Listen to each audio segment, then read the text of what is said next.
I never thought my golden years would end like this, lying on the cold pavement with blood running into my ears, my body screaming with pain I'd never known before. The taste of copper filled my mouth as I struggled to breathe through broken ribs.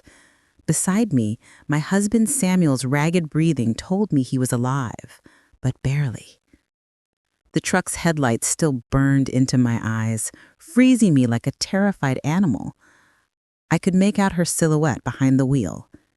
The woman who had promised to love our son forever, now watching to see if we would move, if we would breathe, if we would live. Janelle, our daughter-in-law, the woman we welcomed into our home, into our family. Blood trickled down my temple as I felt Samuel's fingers brush against mine.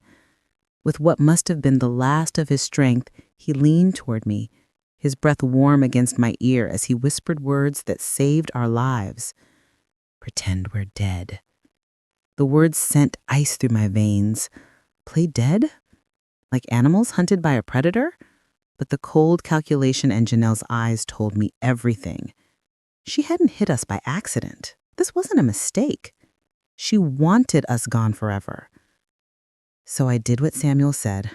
I went completely still, holding my breath until my lungs burned, praying she wouldn't hear my heart hammering against my broken ribs.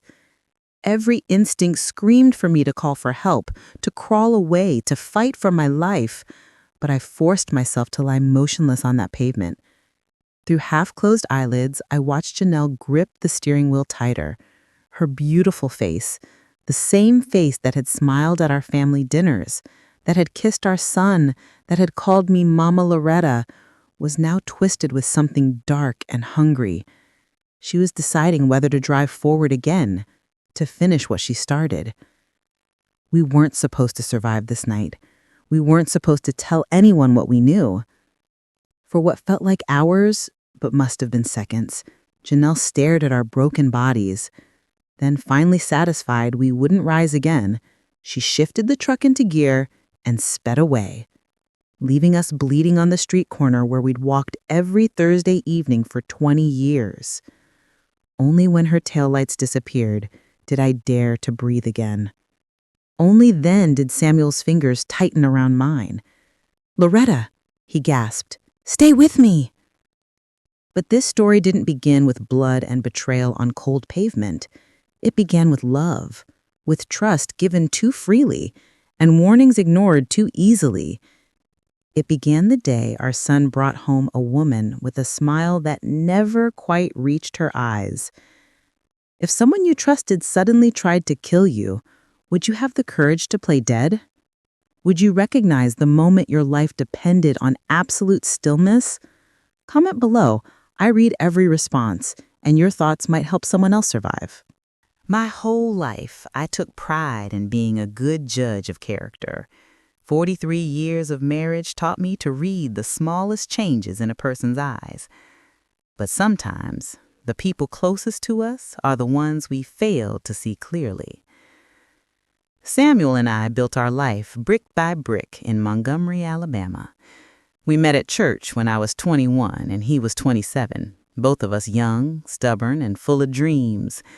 He worked at the post office for 35 years before retiring as a supervisor. I was a school secretary, the kind who knew every child's name and kept extra lunch money in my desk drawer for the ones who came hungry. Loretta always sees the best in folks, Samuel would tell people with that deep laugh of his. That's why I had to marry her quick before she figured out I wasn't nearly as good as she thought. But he was good. Lord, was he good. Strong hands that never raised in anger, a voice that stayed steady even when the world shook, silver hair that he kept neatly trimmed every other Tuesday, those same hands that held mine on the pavement that night. We raised 2 children in our modest 3-bedroom home on Magnolia Street. Nadine came first, our fierce girl with eyes that missed nothing. Even as a child, she questioned everything, weighed every decision, and protected what was hers. She moved to Atlanta after college, became an accountant, built her own life, but called every Sunday without fail. Then there was Terrence, our baby, 5 years younger than his sister and gentler in every way. Where Nadine calculated risks, Terrence led with his heart. He believed what people told him, took promises at face value, and forgave too easily. That boy would give away his last dollar if someone told him a sad story, Samuel would sigh, equal parts proud and worried. Terrence stayed in Montgomery after community college, took a job at the bank, and lived in the small rental house we helped him find. He visited twice a week for dinner, always with a hug that lifted me clean off my feet. My sweet son, so eager to please, so desperate to be loved. Maybe that's why when he met Janelle, he fell so hard and so fast. I remember the night he brought her home. It was a Thursday in April, unusually warm. I'd made pot roast, Terrence's favorite. Samuel was out back watering his tomato plants when I heard the front door open. "Mama?" Terrence called. "I brought someone special." The moment she walked into my kitchen, something shifted in the air. Janelle floated more than walked, tall and elegant in a simple white dress that somehow looked expensive. Her skin glowed like honey, her black hair fell in perfect waves to her shoulders, and her smile, oh, that smile, it lit up her whole face, revealed perfect teeth, and made you feel chosen somehow. "Mrs. Johnson," she said, extending a manicured hand, "Terrence has told me so much about you. I feel like I already know you." Her voice was melody itself, soft with a hint of somewhere else, somewhere fancier than Montgomery. But it was her eyes that caught me. Beautiful, yes, but calculating. They moved around my kitchen, taking inventory while her mouth formed pleasant words. When Samuel came in, wiping his hands on his jeans, Janelle turned that spotlight smile on him too. Within minutes, my husband was offering her seconds of pot roast and telling stories about Terrence as a boy. I watched my son watch her, his eyes filled with something between worship and fear. That night after they left, I told Samuel what I had seen. "There's something not right about that girl," I said as we washed dishes side by side. "She's looking at what we have, not who we are." Samuel passed me a plate to dry. "Now, Loretta, don't be so quick to judge.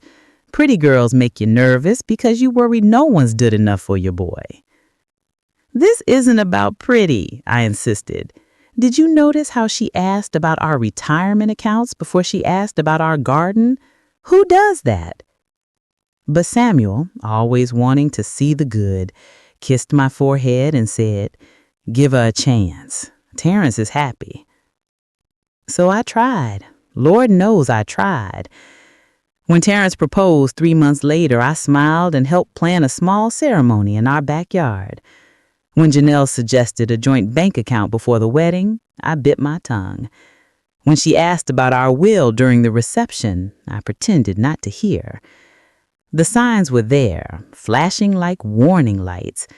How Janelle's hand would tighten on Terrence's arm when he spoke too freely. How she'd interrupt him with, "Honey, that's not important," whenever he mentioned money troubles. How she'd scan our home during visits, eyes lingering on Samuel's watch or my mother's silver. Nadine saw it too. She flew down for the wedding and pulled me aside during the reception. "Mama," she whispered, her eyes tracking Janelle across the lawn. "That woman is trouble. She asked about Terrence's life insurance policy yesterday." "He doesn't have one," I replied, confused. "Exactly," Nadine said, "but she's already planning how to cash in." I should have listened harder to my daughter. I should have spoken up louder. But I wanted Terrence to be happy, to have the family he dreamed of. So I kept my concerns to myself, making excuses for Janelle's odd questions and cold glances. Then things started changing. Terrence's visits became less frequent, his calls shorter, his eyes more guarded, and Janelle, Her mask slipped a little more each time I saw her. "They're just adjusting to married life," Samuel would say, but the worry lines deepened around his eyes. One Sunday, 6 months after the wedding, Terrence arrived for dinner alone. His shoulders were tight, his smile forced. When I hugged him, he winced. "What happened to your arm, son?" Samuel asked, his fork pausing halfway to his mouth. "Hit it on the door at work." But his eyes didn't meet ours. That night, after Terrence left, Samuel and I sat on the porch swing in silence. Finally, my husband took my hand. He said, "You were right about her. Something's very wrong."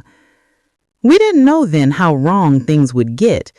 We couldn't have imagined the depths of Janelle's deception or how far she would go to silence us when we discovered the truth. Family can spot red flags that outsiders miss. The slight changes in a loved one's behavior, the new tension in their smile, the words they suddenly can't say. Subscribe now so you don't miss how this deception unfolded and how we survived to tell about it. Because what happened next would shake our family to its core. The changes came so gradually at first that I almost missed them, like water rising inch by inch around our ankles before we realized we were drowning. It started the week after their honeymoon. Terrence called on a Tuesday, his voice pitched higher than normal. "Janelle quit her job today, Mama.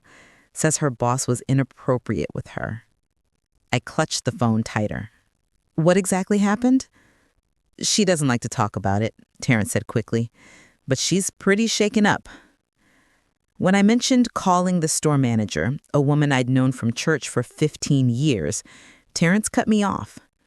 "Janelle doesn't want anyone involved. She says it'll hurt her chances at other jobs." I didn't push, but something in my stomach tightened. 2 weeks later, when I asked if she'd found new work, Terrence changed the subject. A month passed, then 2. Janelle remained unemployed. Our Sunday dinners changed. Before, Terrence would arrive with grocery bags, just picking up a few things for y'all, and slip Samuel a 20 for fishing bait, though we all knew it was his way of helping with our fixed income. After Janelle quit working, those small kindnesses vanished. One Sunday, I noticed Terrence checking his watch every few minutes. When I asked if he needed to be somewhere, Janelle answered for him. "We have a budget meeting tonight. Terrence needs to account for every penny he spends this week." Her smile was pleasant, but her words fell like stones. "Every penny?" Samuel raised an eyebrow. "Son, you've always been good with money." Terrence studied his plate. "Things are tight right now. With just my income." "Money's tight," Janelle interrupted, "because someone keeps giving it away without discussing it first." Her eyes flicked meaningfully towards Samuel's pocket, where my husband had tucked away the $5 Terrence had pressed into his hand earlier. Samuel's face flushed. "Now hold on." "It's fine, Dad." Terrence's voice was flat. "Janelle's right. We need to be careful." After that, Terrence stopped bringing groceries, stopped slipping Samuel money, stopped bringing the flowers he'd picked up every Sunday since he was 12. But it wasn't just the money that changed. It was Terrence himself. His phone calls grew shorter, always ending abruptly when Janelle entered the room. His visits became less frequent, always with excuses that rang hollow. Headaches, overtime, household projects that couldn't wait. "Terrence, we haven't seen you in 2 weeks. Why don't you come for dinner tomorrow?" "I can't, Mama. We're busy." In the background, I heard Janelle's voice. "Who is that? Tell them we have plans." Janelle says, I heard her, "Son, is everything okay?" "Everything's fine, just busy." When they did visit, Janelle dominated every conversation. If Terrence began a story, she'd finish it. If he expressed an opinion, she'd correct it. When Nadine called from Atlanta during one dinner, Janelle announced loudly, "We can't talk long. We have somewhere to be." "It's your sister," I whispered to Terrence. "Janelle already made plans," he replied, not meeting my eyes. By month 4 of their marriage, Terrence had stopped calling his friends, stopped fishing with Samuel on Saturdays, stopped attending the church where he'd been baptized. "She's cutting him off," I told Samuel one night. "Piece by piece, she's isolating him from everyone who loves him." Samuel nodded slowly. "I've seen this before. My buddy Frank's wife did the same thing back in '86. By the time he realized what was happening, he had nobody left." "What do we do?" Samuel squeezed my hand. "Keep showing up. Keep the door open. People like Janelle count on families giving up." So we kept calling, kept inviting, kept loving our son even when he couldn't accept it freely. Then came the house. It was a Wednesday afternoon when Janelle appeared on our doorstep, alone, something that had never happened before. She wore a crisp blue dress and carried a folder. "Mama Loretta, do you have a minute to talk? Just us girls." I let her in, offered tea, and sat across from her at our kitchen table. She arranged herself carefully, folded her manicured hands, and tilted her head in a way that might have seemed caring if her eyes weren't so cold. "I've been thinking about your situation." "My situation?" "This house. It's so big for just 2 people. All these stairs, all this upkeep." She gestured around our modest home as if it were a mansion. "At your and Samuel's age, downsizing makes sense." I set my teacup down. "We're managing just fine." Janelle leaned forward. "Terrence and I could take it off your hands. We'd give you a fair price. Well, fair, considering the market and the repairs this place needs. You could move into something smaller, easier to maintain." The realization hit me like ice water. "This house isn't for sale," I said evenly. "Samuel and I paid it off 15 years ago. We plan to die here." Something flickered across her face. Calculation, frustration, anger, before her smile returned. "I just hate to see you struggling," she pressed. "The yard work, the cleaning, the bills. Terrence worries about you." "If my son is worried, he can tell me himself." Janelle's tightened smile. "He's too kind to say it, but we've discussed it extensively." "The answer is no." I stood up. "And I'd appreciate if you didn't discuss selling our home without us present." She left shortly after, her pleasant mask never slipping. But from that day, the tension between us crackled like electricity before a storm. The next time we saw Terrence, the changes were impossible to ignore. He'd lost weight. Dark circles shadowed his eyes. When Samuel clapped him on the shoulder, he flinched. "Son," Samuel said quietly while Janelle was in the bathroom, "are you sleeping okay?" "Fine, Dad. Just working extra shifts." "Because if something's wrong, if someone's hurting you—" "Nothing's wrong," Terrence snapped, then immediately looked ashamed. "I'm sorry, just tired." But later, when he reached for the salt, his sleeve rode up again.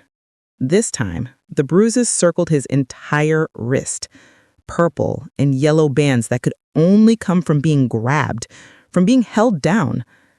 Samuel saw it too. His breath caught. "Terrence!" "I fell," Terrence muttered, yanking his sleeve down.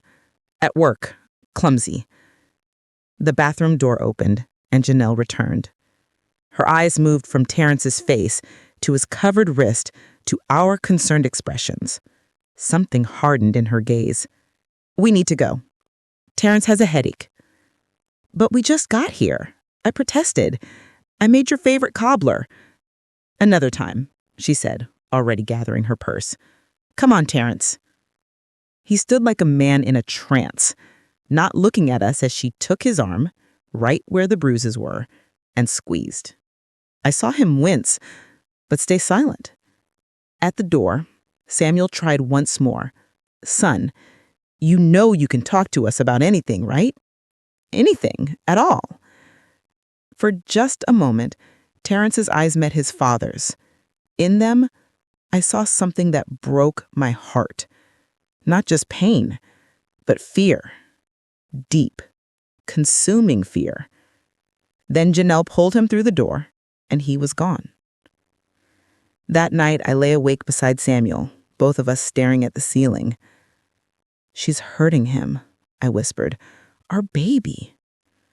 "I know," Samuel's voice cracked, "but we can't force him to admit it. He has to come to us." "What if he can't? What if she won't let him?" Samuel turned to me, his face gray in the moonlight. "Then we find another way to reach him, because I'm not losing my son to that woman." I didn't know then how prophetic those words would be. I didn't know that in trying to save Terrence, we would nearly lose our own lives. Financial control is the first sign of abuse. It starts small. Questions about spending, complaints about generosity, sudden budget concerns. Then comes the isolation, the excuses, the fear. Subscribe to protect yourself and your loved ones. Because next time, I'll tell you what we discovered that made Janelle decide we needed to die. Our worst fears found proof on a rainy Tuesday in October, 4 months after that bruised wrist dinner. The phone rang at 7:13 a.m. Nadine calling from Atlanta, her voice tight with urgency. "Mama, I need you to sit down." My heart dropped. "What's wrong? Are you hurt?" "It's not me." She took a deep breath. "It's about Terrence and Janelle." Samuel came into the kitchen, coffee mug in hand, eyebrows raised in question. I motioned him closer and switched to speakerphone. "Tell us," Samuel said. "I got a call yesterday from Deacon Wilson at First National. He knows I'm an accountant and that Terrence is my brother. He couldn't officially say anything, but he suggested I check on my brother's financial health." So I did some digging. I gripped Samuel's hand as Nadine continued. Terrence's savings account, the one Grandma started for him that had almost $30,000, empty. His 401k from the bank, a hardship withdrawal 2 months ago, nearly $50,000 gone. "That can't be right," I whispered. "Terrence would never." "It gets worse," Nadine cut in. "There are 6 new credit cards in his name with balances totaling over $40,000, all maxed out. The charges are all luxury items, designer clothes, jewelry, electronics. None of it sounds like Terrence." Samuel's face hardened. "Identity theft?" "Not exactly. The cards were properly applied for with his social security number and signature. But I found something else." Her voice lowered. "Janelle has been meeting with a man named Roland Tyson." The name meant nothing to me, but Samuel's grip tightened on my hand. "The investment scammer?" he asked. "You know him?" Nadine sounded surprised. "Everyone in Montgomery knows Roland Tyson," Samuel replied grimly. "He's been running Ponzi schemes for 20 years. Targets married couples, convinces them to invest everything in exclusive opportunities. Police can never pin him down because his victims sign everything voluntarily." My mind raced back to comments Janelle had made about investment opportunities and financial freedom. All those hints about early retirement and traveling the world. All those private conversations with Terrence that ended when we entered the room. "There's more," Nadine said. "I talked to her former boss at the boutique. Janelle was never harassed. She was caught stealing. Designer dresses worth thousands. They agreed not to press charges if she quit immediately." "Oh, Terrence," I murmured, my heart breaking for my naive son. "I'm coming home," Nadine announced. "Taking the first flight tomorrow. We need to confront them together, show Terrence what she's doing before it's too late." After hanging up, Samuel and I sat in stunned silence. Then he stood, determination squaring his shoulders. "We need more evidence, something concrete that Terrence can't deny." Over the next 24 hours, we worked with single-minded purpose. Samuel called the bank where Terrence worked and spoke to his supervisor, an old fishing buddy, who confirmed Terrence had been taking sick days frequently, showing up exhausted, making careless mistakes. "I've been covering for him," the man admitted, "but I'm worried. Last week he asked about taking out a loan against his future salary. That's not even something we offer." I called our insurance agent and discovered someone had inquired about our life insurance policies, asking specifically about payout amounts and whether they covered accidents. The agent couldn't legally tell me who called, but his uncomfortable silence when I mentioned Janelle spoke volumes. By the time Nadine's taxi pulled up the next afternoon, we had a folder thick with documents, credit card statements, withdrawal slips bearing signatures that didn't quite match Terrence's handwriting, photos of Janelle meeting with Roland Tyson at a coffee shop downtown. "We need to do this right," Nadine cautioned as we reviewed everything at the kitchen table. "Confronting an abuser is dangerous. They lash out when cornered." "Terrence needs to see all of this," Samuel insisted. "She's destroyed him financially. What happens when there's nothing left to take?" The weight of that question hung in the air between us. We called Terrence, asking him to come over for dinner. Just him. He hesitated, making excuses about Janelle already planning their evening. "Son," Samuel said firmly, "this is important. Family important." There must have been something in my husband's voice that broke through because Terrence agreed to come at 7, alone. He arrived with Janelle anyway. "Hope you don't mind," she said, stepping past me into our home without waiting for a response. "I made a special dessert for everyone." She carried a store-bought cake box that I knew she had merely transferred to her own container. Another small lie in an ocean of deception. Nadine stood in the living room doorway, and Terrence froze when he saw her. "Nadine, what are you doing here?" Before she could answer, Janelle's arm slid around Terrence's waist, her nails digging visibly into his side. "What a lovely surprise," she said, though her eyes had gone cold. "Family reunion." Dinner was excruciating. Janelle dominated the conversation as usual, steering away from any meaningful topics, interrupting whenever Terrence began to speak directly to us. Under the table, I saw Samuel's hand clench into a fist. Finally, as we finished eating, Samuel cleared his throat. "Terrence, we need to talk about something important." Janelle's head snapped up. "We actually need to get going." "No." Samuel's voice was steel. "Not this time." He reached beside his chair and brought up a folder, placing it on the table with a soft thud. "What's that?" Terrence asked, his voice small. "The truth," Nadine answered, opening the folder and spreading out the documents. "About your finances, about the loans, about the man Janelle has been meeting with." Terrence's face drained of color as he looked at the papers. His hands trembled as he picked up a credit card statement. This isn't. "It's all in your name," I said gently. "Every card, every withdrawal, every loan." "Roland Tyson is a con man," Samuel added. "He's taken down dozens of families in Montgomery, and Janelle has met with him 6 times in the last month." Throughout this, Janelle sat perfectly still, her face expressionless, but her eyes, those calculating eyes, darted from document to document, assessing the damage. "This is what's been happening, son," I continued, reaching for Terrence's shaking hand. "She's emptied your accounts. She's maxed out credit in your name. She's planning something with Tyson that will ruin you completely." Terrence looked up at Janelle, his eyes filled with confusion and shame. For a moment, I thought he might stay. Then Janelle grabbed his arm, right where the bruises had been, and something in him crumpled. "I'm sorry," he whispered to us, and he followed her out the door. The 3 of us sat in stunned silence, listening to their car pull away. "She'll destroy him," Nadine said finally, tears streaming down her face. "She'll take everything and leave him with nothing."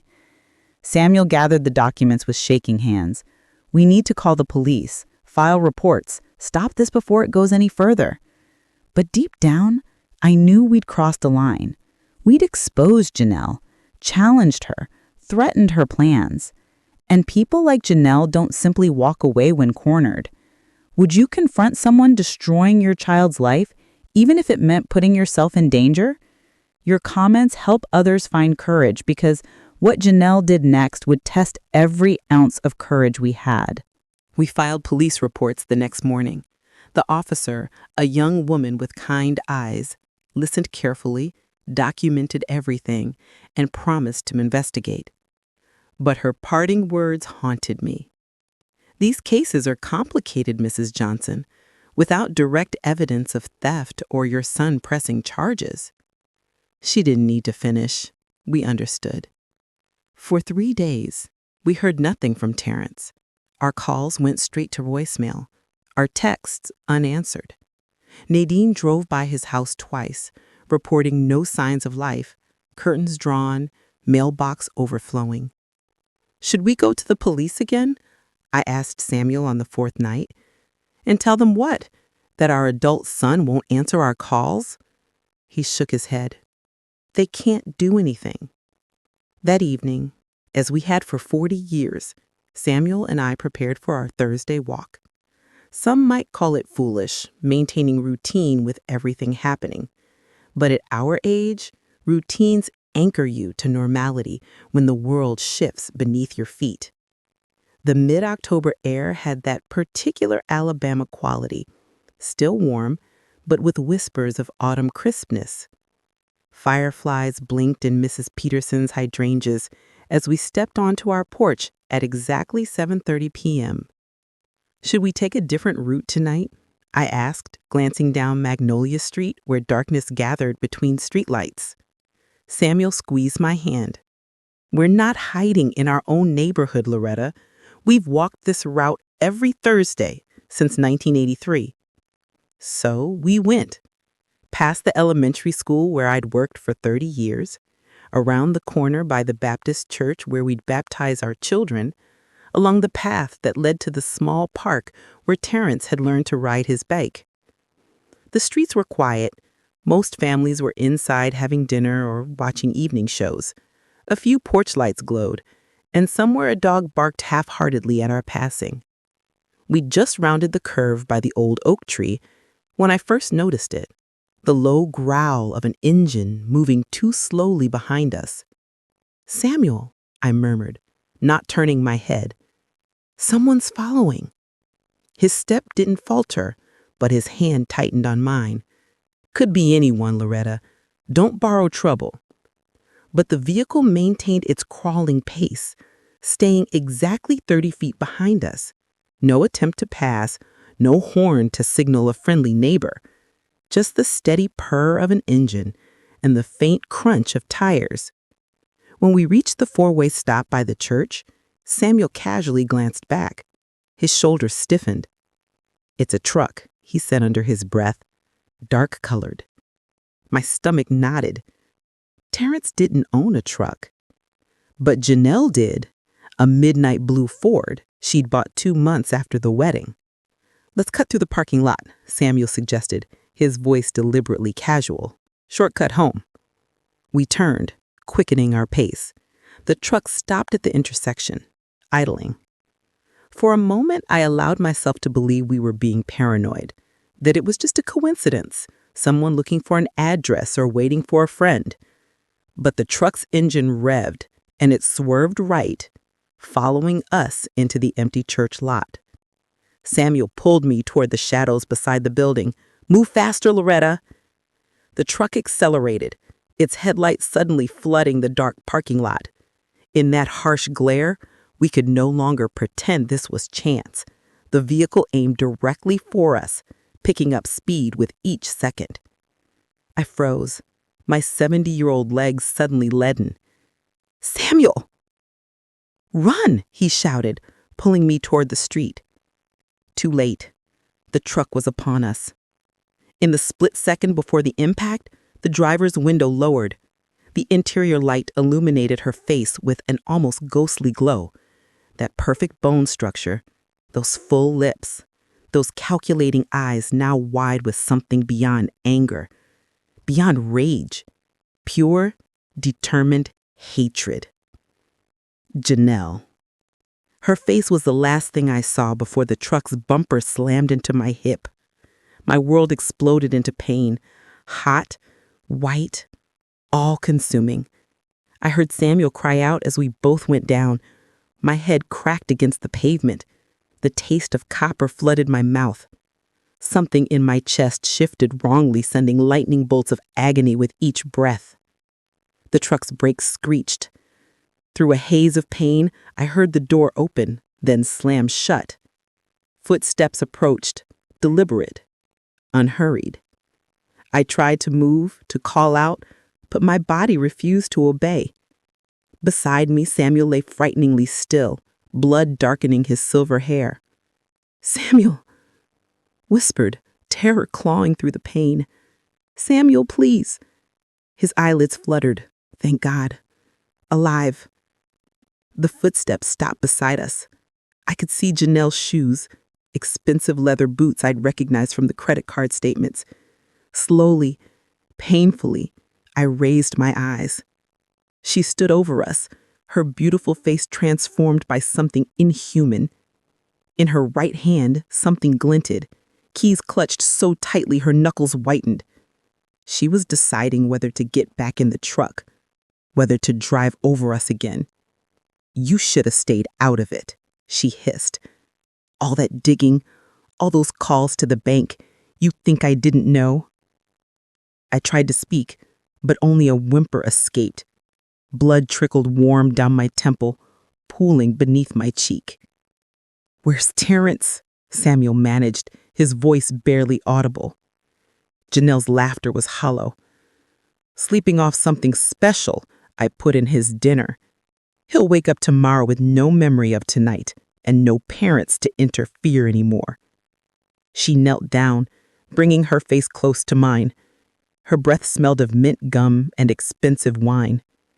"You knew too much," she whispered, "about Roland, about the accounts. You were going to ruin everything." I saw death in her eyes, the cold certainty that she would end our lives here, on this church parking lot where we'd celebrated Easter picnics and summer Bible school. Samuel's fingers brushed against mine, weak but deliberate. With what must have been excruciating effort, he shifted closer. "Pretend we're dead," he breathed, the words barely a whisper against my ear. Understanding flashed through my pain-fogged brain. Our only chance. I let my eyes roll back, relaxed every muscle, stopped the whimpers of pain that wanted to escape.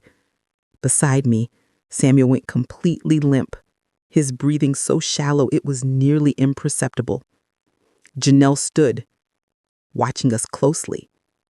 Seconds stretched into eternities as she studied our broken bodies. I fought against every instinct to move, to blink, to show any sign of life as blood continued to pool beneath my head. Finally, she stepped back. "Stupid old fools," she muttered. I heard the truck door open, the engine start. Through barely parted eyelids, I watched her headlights swing in an arc as she turned around. The truck paused at the parking lot exit, Janelle taking one last look at what she believed were our corpses. Then, she was gone, taillights disappearing into the night. Only when silence returned did I dare to breathe fully, each inhale sending daggers through my broken ribs. "Samuel! Samuel, she's gone." His eyes opened, glazed with pain. "Help," he managed. "Need to call." I fumbled for the cell phone in my pocket, my fingers slick with blood. Everything hurt. My hip, my ribs, my head. But we were alive. We had survived. Because of 6 whispered words, "Pretend we're dead." That split-second decision saved our lives. Subscribe for more survival stories that might save yours, because the worst wasn't over. Not even close. The wail of sirens cut through my pain-hazed consciousness. Neighbors from nearby houses had heard the impact, seen our bodies, called 911. Blue and red lights flashed against the church walls as paramedics gently lifted us onto stretchers. "Stay with us, ma'am," a young paramedic urged as my vision darkened. "Your husband's right behind you. You're both going to be okay." I wanted to believe him, but the pain screamed otherwise. My hip felt shattered, my ribs shifted with each breath, and the warm trickle of blood continued down my temple. Beside me, Samuel's breathing came in shallow gasps, his face gray beneath the oxygen mask. The hospital arrived in fragments, harsh fluorescent lights, urgent voices, the metallic clatter of equipment. Doctors hovered over us, firing questions I could barely process. Hit and run, elderly couple, multiple fractures. Somewhere in the chaos, I heard Nadine's voice, sharp with panic, as she demanded information. Then darkness claimed me. I woke in a hospital room, the steady beep of monitors, my first awareness. Dawn light filtered through half-drawn blinds. My body felt distant, dulled by medication, but still throbbing with muted pain. "Mama!" Nadine appeared at my bedside, her eyes red-rimmed from crying. "Thank God, you've been unconscious for hours." "Samuel?" I croaked, my throat raw. "Dad's stable. 3 broken ribs, concussion, fractured collarbone. You have a broken hip, 2 cracked ribs, and a head wound that needed 12 stitches." Her voice caught. "The doctors say you were lucky. Any harder impact?" She didn't finish. Didn't need to. "Police?" I whispered. "They've been here. Took statements from witnesses who saw a dark truck speed away. They're looking for Janelle now." I closed my eyes, relief washing through me. Soon this nightmare would end. Janelle would be arrested, Terrence would be safe, and we could begin healing. How wrong I was. The door burst open around noon. Terrence stumbled in, wild-eyed and disheveled, still wearing yesterday's rumpled clothes. His face crumpled at the sight of me, connected to IV lines and monitors. "Mama," he sobbed, falling to his knees beside my bed. "What have I done? What have I let happen?" I reached for him with my uninjured arm. "You didn't do this, son. Janelle did." He shook his head violently. I knew what she was capable of. I knew, and I didn't stop her." The room went silent. Nadine froze by the window. I felt my heart stutter beneath my bandages. "What do you mean, you knew?" Nadine asked, her voice dangerously quiet. Terrence couldn't meet our eyes. "She told me what would happen if you kept investigating. She said, accidents happen to nosy parents all the time." My blood ran cold despite the warmth of the hospital room. "You knew she planned to hurt us?" "Not like this," he pleaded. "I thought she was just trying to scare me. But then last night, she put something in my drink. I felt so strange, so tired. The last thing I remember was her saying she had to take care of a problem. When I woke up this morning, she was gone. Then I got Nadine's calls about the accident." His voice broke completely, shoulders heaving with sobs. "Why didn't you tell us?" Nadine demanded. "Why didn't you go to the police?"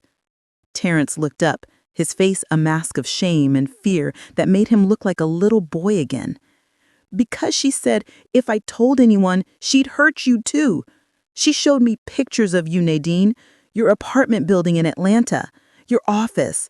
She knew your schedule." He turned to me, gripping my hand. "She had photos of you and Dad walking every Thursday night. Said how easy it would be for old people to fall, to break a hip, to never recover."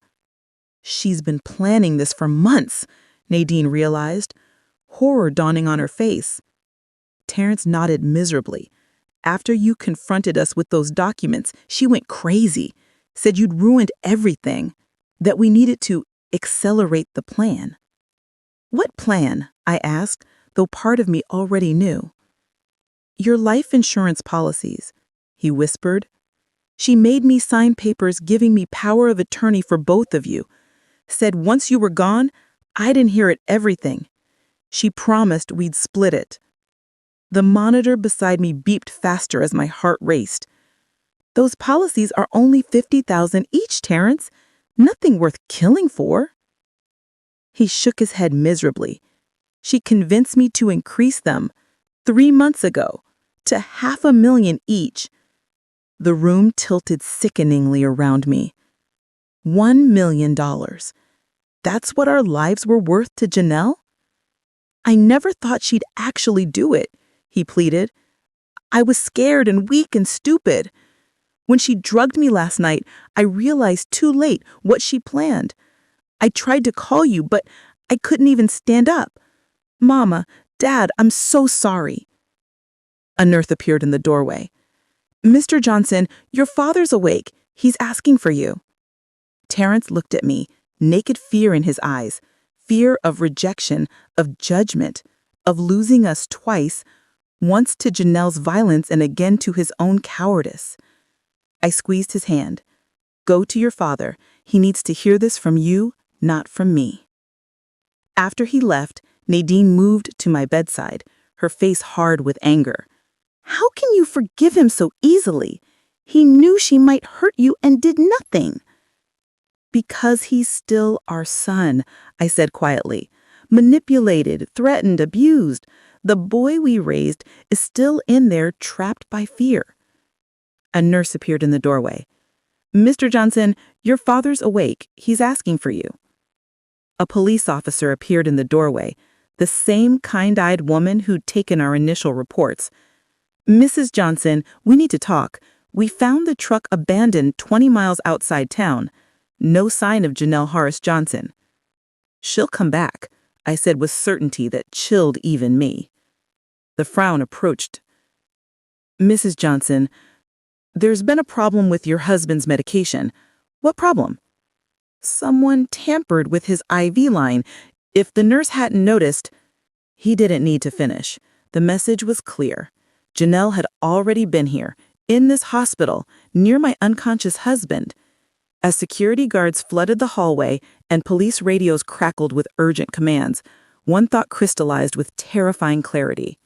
Playing dead had only bought us time. The real fight for our lives had just begun. Evil thrives when good people stay silent. Share this story to help someone speak up, because what happened next in our hospital room proved how far Janelle would go to silence all of us. The hospital became a fortress after the tampered IV was discovered. Police officers stationed outside our rooms, nurses checking IDs at the door, security cameras monitored day and night. For 3 days, we existed in this protected bubble, healing slowly while the manhunt for Janelle intensified. We've got roadblocks on every highway out of Alabama, Officer Reynolds, now assigned specifically to our case, assured us. Her face is on every patrol car computer. It's just a matter of time. Samuel recovered enough to be moved into my room, our hospital beds pushed close so we could reach for each other in the night. Terrence stayed with us almost constantly, sleeping in the chair between our beds, his face etched with guilt and fear. One night, I woke to find him watching me, tears streaming silently down his face. I let her in, he whispered, into our family, into our lives. I gave her everything she wanted. I reached for his hand. You were manipulated by someone who made cruelty an art form. The blame is hers, not yours. I should have seen it, he insisted. Should have been stronger.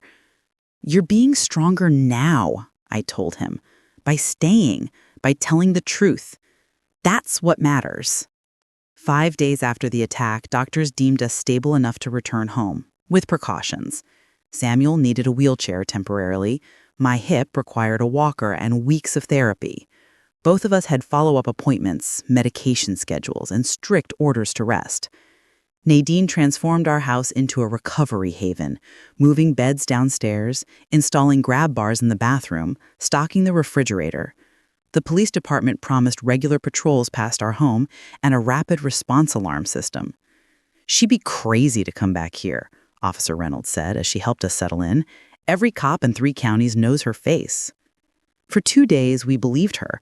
The rhythm of recovery lulled us into a cautious optimism. Nadine worked remotely from our dining room. Terrence took family leave to help care for us. Samuel's color improved. My pain lessened. On the 3rd night home, we gathered in the living room. Nadine had made her grandmother's chicken soup. Terrence put on an old Western movie, Samuel's favorite. For a few precious hours, it felt almost normal. "I should check the doors before we turn in," Terrence said as the movie ended, around 10:30. "Already did," Nadine replied, gathering soup bowls. "Everything's locked up tight." We said our goodnights. Nadine took the guest room upstairs. Terrence camped on the sofa. Samuel and I settled into the hospital bed we now shared in what had once been our dining room. I woke at 2:17 a.m. to the sound of breaking glass. "Samuel," I whispered, shaking his arm. "Someone's in the house." He reached for the emergency alert button beside our bed, just as the power went out, plunging the house into darkness. The backup security system should have kicked in, but there was only silence. No alarms, no lights, nothing. "She cut the lines," Samuel breathed. Footsteps moved through the kitchen, light, deliberate. A drawer opened, then closed. Metal scraped against metal. I fumbled for my phone on the nightstand, but my trembling fingers knocked it to the floor. The screen lit up briefly as it fell, illuminating a figure standing in the doorway. Janelle, she looked different now. Her hair pulled back severely, designer clothes replaced by dark, practical attire. In her right hand, she held one of my kitchen knives, the blade catching what little moonlight filtered through the curtains. "You two just don't die easily, do you?" Her voice was almost conversational. "Terrence!" Samuel shouted. "Nadine, call 911!" Janelle's laugh was soft, menacing. "Your precious children can't help you. I locked their doors from the outside before coming down here. By the time they break free, this will be over." She stepped closer, the knife glinting. "You've cost me everything. The insurance company is investigating because of the police reports. Roland won't return my calls. All those months of work of putting up with your pathetic son wasted. The police will be here any minute," I bluffed, trying to keep my voice steady. "The nearest patrol is handling a multi-car accident on the highway," she replied with cold confidence. "I monitor their radio channels. No one's coming to save you." She moved to the foot of our bed, her eyes reflecting moonlight like an animal's. "I was going to make it look like natural causes at the hospital, quiet, clean, but you took that option away." The knife lifted slightly. "This will be messier, but just as effective." From the doorway behind her, a shadow moved. "Drop the knife, Janelle." Terrence's voice, stronger than I'd heard in years. She whirled, surprise flickering across her face before that cold smile returned. "There you are, baby. I was wondering when you'd join us." I said, "Drop it." Terrence stepped into the room, something heavy in his hand, the iron doorstop from the hallway. "It's over." Janelle's eyes narrowed. "You don't give me orders. You never have. Remember what happens when you disobey me?" She gestured toward his wrist where faded bruises still showed. "Put that down and go back to your little sofa like a little boy." For a moment, Terrence hesitated, years of conditioning making him falter. I saw the tremor in his hands, the battle in his eyes. "She nearly killed your parents," came Nadine's voice as she appeared beside him. She held a baseball bat from her high school days. "She was going to kill them again tonight. Are you going to let that happen?" Something shifted in Terrence's posture, a straightening of his spine, a lifting of his chin. The scared boy vanished, replaced by the man we'd raised him to be. "You don't control me anymore," he said, his voice steady. "You never will again." Janelle's beautiful face twisted with rage. "You're nothing without me, a weak, pathetic mama's boy who couldn't even protect his parents." She lunged then, not at us, but at Terrence, the knife aimed at his chest. What happened next unfolded in seconds that felt like hours. Terrence swung the doorstop, catching her arm. The knife clattered to the floor. Janelle screamed, a sound of pure fury, and charged him, fingers curved like claws. They went down together, crashing into the dresser. Nadine rushed forward, pulling at Janelle's shoulders, while Terrence struggled to hold her wrists. "Get the knife!" Samuel shouted, trying desperately to rise from our bed despite his injuries. I pushed myself up on trembling arms, pain shooting through my healing hip as I dragged myself towards the fallen knife. My fingers closed around the handle just as Janelle broke free from Terrence's grip. She scrambled toward me, eyes locked on the weapon in my hand. "Give me that, you old—" The baseball bat connected with the floor beside her, the sound like a gunshot in our small room. Nadine stood over her, eyes blazing. "Don't you dare touch my mother again." Janelle froze, calculating her odds against all of us. Even in that moment of defeat, her mind worked like a predator's, always looking for weakness, for escape. She found none. Terrence moved behind her, grabbing both her arms and pinning them behind her back. His hands were steady now, his voice firm. "It's over, Janelle. We're not afraid of you anymore." Blue lights flashed through the windows as police cars pulled up outside. A neighbor had heard the commotion and called 911. Officers flooded into our home, weapons drawn, shouting commands. As they handcuffed Janelle and led her away, she looked back once, her perfect face twisted with hatred. "This isn't over," she hissed. But looking at my family, at Samuel's proud eyes, at Nadine's fierce protectiveness, at Terrence's newfound strength, I knew she was wrong. It was over. We had won. True courage means standing up to those who hurt us, even when we're terrified. Subscribe if you believe in fighting back, because what Janelle's arrest revealed about her past would shock even the most hardened detective. The courthouse stood solid against the November sky, its red brick and white columns, a symbol of order in our newly chaotic world. 6 weeks had passed since that night in our dining room. 6 weeks of healing, both our bodies and our family. As we entered the courtroom for Janelle's sentencing, I felt a strange calm. Samuel's hand in mine was steady. Terrence walked tall beside us, no longer hunched with shame. Nadine flanked his other side, fierce and protective as always. The prosecution had built an airtight case: attempted murder, aggravated assault, financial fraud, breaking and entering, tampering with medical equipment. The list went on. But what truly sealed Janelle's fate were the discoveries made after her arrest. The defendant's real name is Catherine Elise Montrose, the prosecutor announced during the trial. She have operated under 7 different aliases in 5 states, targeting vulnerable individuals for financial exploitation. 3 previous husbands had come forward, men who'd lost homes, savings, even family heirlooms to Janelle's manipulation. 2 had suffered mysterious accidents after confronting her. None had been brave enough to press charges until now. In light of the overwhelming evidence and the defendant's clear pattern of predatory behavior, I hereby sentence the defendant to 25 years in state prison without possibility of parole for 15 years. The gavel fell with a crack that seemed to break something loose inside me. Tears flowed freely down my face, not from sadness or fear, but pure relief. As guards led Janelle away, she turned once, her eyes finding Terrence's. Even in defeat, she attempted one last manipulation, her expression softening, lips forming his name like a prayer. Terrence met her gaze without flinching. "Goodbye, Janelle," he said clearly.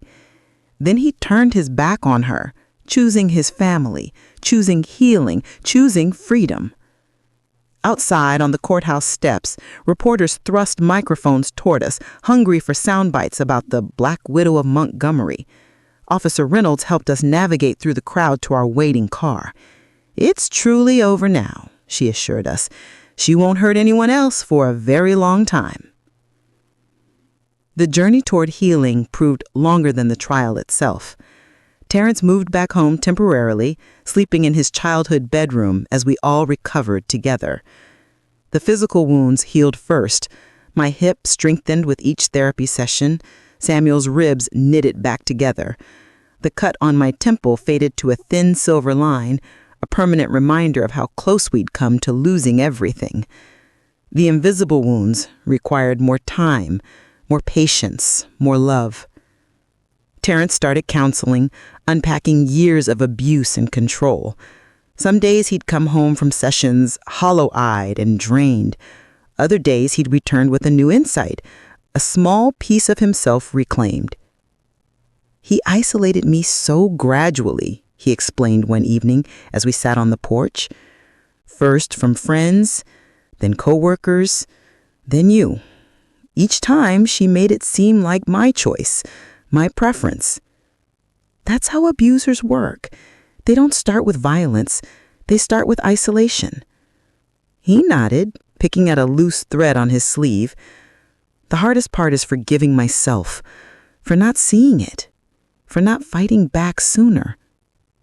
Samuel reached over, covering Terrence's hand with his own. Son, you fought back when it mattered most. You stood between her and us that night.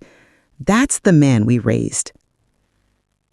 Gradually, our family rhythm returned, altered, but stronger.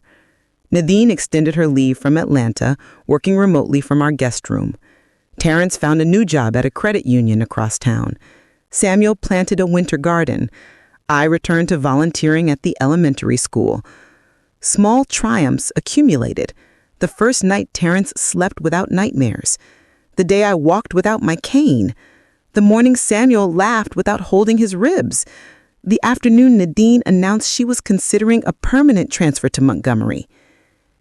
6 months after the sentencing, we gathered in our backyard for a cookout. The spring air carried the scent of Samuel's grilling and the sound of actual, genuine laughter. Watching my family, I was struck by how close we'd come to losing this, these ordinary moments that contained everything that mattered. Penny for your thoughts, Samuel said, sitting beside me. I was thinking about that night on the pavement when you whispered, "Pretend we're dead." He nodded, his eyes distant with memory. Strangest thing, in that moment, with pain everywhere and your blood on my hands, I heard my father's voice clear as day. Your father? He served in Korea. Told me once how his unit played dead when they were ambushed. Said sometimes, to survive, you have to let the enemy think they won. Samuel squeezed my hand. Never thought I'd use that advice on our daughter-in-law. It saved our lives, I said softly. But it wasn't what saved our family. He nodded towards Terrence, who was helping Nadine set the table. That happened when we stopped pretending everything was fine, when we started speaking the truth out loud, no matter how painful. And there it was, the lesson written in our scars, in our healing, in our survival. Sometimes silence is survival, a temporary shelter in the storm, but lasting safety, true healing, comes only when we break that silence, when we name the danger, when we reach for help. Janelle thrived in the shadows of our fear and shame. She counted on our silence, on Terrence's isolation, on our reluctance to expose family troubles. Her power dissolved the moment we began speaking truth to one another. That's what I want you to remember from our story. Playing dead saved Samuel and me for one critical night. But speaking up, naming the abuse, confronting the manipulation, seeking help, that's what truly saved us all.